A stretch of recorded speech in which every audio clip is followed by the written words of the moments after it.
यह एक उत्कृष्ट विवाह समारोह का विवरण है। इस प्रकार के पूर्वाग्रह के आयोजन और विवाह संबंधित आचरण अत्यंत महत्वपूर्ण होते हैं। इससे सामाजिक समरसता और परंपरागत मूल्यों का पालन होता है। दान आदि से निवृत्त होकर महाराज दशरथ मिथिलेश के राजभवन में जाने की तैयारी करने लगे। तभी भरत के मामा अर्थात राजा कैकेय के पुत्र युधाजित वहां आ पहुंचे। अभिवादन तथा कुशल समाचार जानने की औपचारिकता के पश्चात उन्होंने कैकेय नरेश का संदेश देते हुए कहा, महाराज, हमारे पिताजी को भरत को देखने की उत्कट इच्छा हो रही है। अतः कृपा करके आप कुछ दिन के लिए भरत को मेरे साथ उनके ननिहाल भेज दें। इस संदेश को लेकर मैं अयोध्या गया था, किंतु वहां पर ज्ञात हुआ कि आप जनकपुरी गए हुए हैं, इसलिए मैं भी यहां आ गया। महाराज दशरथ ने युधाजित का समुचित सत्कार किया और उन्हें सारा वृतांत सुनाया। फिर उन्हें लेकर ऋषियों, मंत्रियों एवं बंधु बांधवों सहित यज्ञशाला के द्वार पर पहुंचे। थोड़ी देर बाद नाना प्रकार के आभूषणों को धारण किए हुए रामचंद्र अपने भाइयों भरत, लक्ष्मण और शत्रुघ्न के साथ उनके पास आकर खड़े हो गए।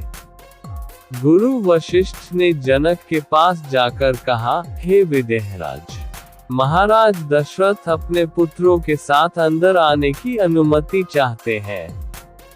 इस पर महाराज जनक बोले, हे महर्षि, इस प्रकार अनुमति मांग कर वे मुझे क्यों लज्जित कर रहे हैं? वे अयोध्या के ही नहीं मिथिलापुरी के भी स्वामी हैं और मैं तो उनका अकिंचन दास हूँ। क्या कभी स्वामी अपने सेवक से आज्ञा मांगता है? उनसे कहिए चारों कन्याएं विवाह वेदी पर प्रतीक्षारत हैं। वे निःसंकोच अंदर पधारने का कष्ट करें। शुभ लग्न का समय भी हो रहा है। मैं स्वयं चलकर उन्हें सादर ले आता हूँ। इतना कहकर वे महाराज दशरथ के पास पहुँचे और उन सबको यज्ञ स्थल में ले आए। सबको यथोचित आसन देकर जनक ने उनकी पूजा की। फिर वशिष्ठ जी से बोले, हे ब्रह्मर्षि, आप इन ऋषि मुनियों के साथ विवाह कार्य संपन्न कराइए। आपसे अधिक योग्य पुरोहित और कौन हो सकता है? गुरु वशिष्ठ, महर्षि विश्वामित्र और मिथिला के राजपुरोहित शतानंद विवाह कार्य संपन्न कराने लगे। सबसे पहले वैदिक विधि के अनुसार विवाह के लिए वेदी का निर्माण कराया गया। फिर अनेक प्रकार के सुगंधयुक्त फूलों से उसे सजाया गया। कुछ दूरी पर चारों ओर गमले सजाए गए जिनमें चित्त को प्रसन्न करने वाली सुगंधित रंग बिरंगे फूल लगे हुए थे। वेदी के निकट कई स्थानों पर स्वर्ण पात्रों में धूप, केशर, नैवेद्य, अक्षत, घी, दही, शहद आदि सामग्री रखी हुई थी। यज्ञ संपन्न कराने वाले महानुभावों के लिए कुश के आसन बिछा दिया गए। गुरु वशिष्ठ एवं अन्य महर्षियों ने वेद मंत्रों का उच्चारण करते हुए हवन कुंड में अग्नि प्रज्वलित की। फिर वशिष्ठ जी के आदेश पर राजप्रासाद की महिलाओं ने जनका कुमारी सीता को लाकर यज्ञ वेदी के निकट खड़ा कर दिया। उस समय सीता जी का मुखमंडल प्रातःकालीन बाल रवि की भांति अनुपम सौंदर्य से देदीप्यमान हो रहा था। नख से शिख तक वे बहुमूल्य रत्नजटित आभूषणों से सजी हुई थी। संक्षेप में कहा जाए तो उस समय सीता की छवि को देखकर करोड़ रतियों का संयुक्त रूप भी नगण्य प्रतीत होता था। सीता इन सब बातों से अनजान दृष्टि झुकाए एकटक पृथ्वी को निहार रही थी। महाराज जनक अपनी लाडली पुत्री सीता को श्री रामचंद्र के निकट खड़ा करके विनीत स्वर में बोले, हे रघुकुल तिलक रामचंद्र, मैं अपनी पुत्री सीता का हाथ आपके सशक्त हाथों में सौंपते हुए ये कामना करता हूँ कि मेरी पुत्री आपकी अर्धांगिनी होकर सदैव छाया की भांति आपका अनुसरण करती रहे।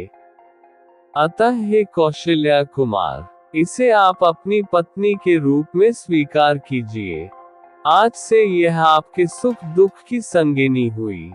ये कहकर राजा जनक ने अंजलि में संकल्प के लिए लिया हुआ जल वेद मंत्रों से पवित्र करके हृदय की संपूर्ण भावनाओं के साथ छोड़ दिया। महिलाएं मंगलगान करने लगी। मृदंग गंधर्वी तथा नाना प्रकार के वाद्य यंत्रों का सुमधुर स्वर चारों ओर गूंजकर इस हर्षपूर्ण घटना की सूचना देने लगा। राम और सीता के विवाह के संपन्न हो जाने के पश्चात लक्ष्मण, भरत और शत्रुघ्न का विवाह उर्मिला, मांडवी और श्रुतकीर्ति के साथ वैदिक विधि विधान से संपन्न कराया गया।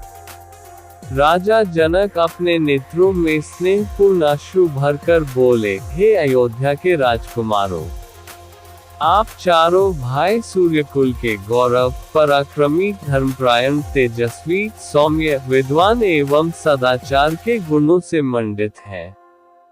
जनकपुरी के इस राजकुल की हार्दिक कामना है कि उसकी ये चारों कन्याएं गुण, कर्म, स्वभाव से आपके अनुकूल बनकर सब प्रकार से आपकी सुयोग्य अर्धांगिनियां सिद्ध हों। इसके पश्चात वशिष्ठ जी की आज्ञा से चारों राजकुमारों ने अपने अपनी नवविवाहित पत्नियों के साथ अग्नि की प्रदक्षिणा की। विवाह संपन्न होने के पश्चात महाराज दशरथ समस्त मंत्रियों, ऋषि मुनियों और सपत्नीक राजकुमारों के साथ अपने ठहरने के स्थान पर चले गए। जनकपुरी में रात्रि विश्राम करके प्रातःकाल मुनि विश्वामित्र विदा लेकर उत्तराखंड की ओर चले गए।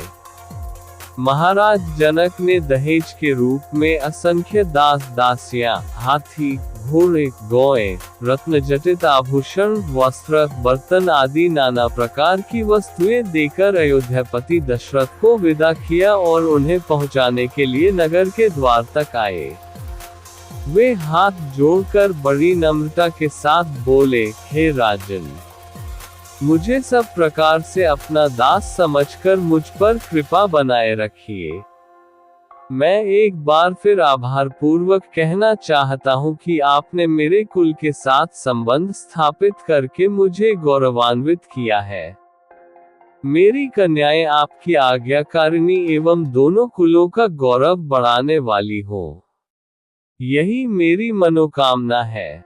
फिर उन्होंने तथा कुशध्वज ने अश्रुपूर्ण नेत्रों से चारों कन्याओं को आशीर्वाद देते हुए विदा किया।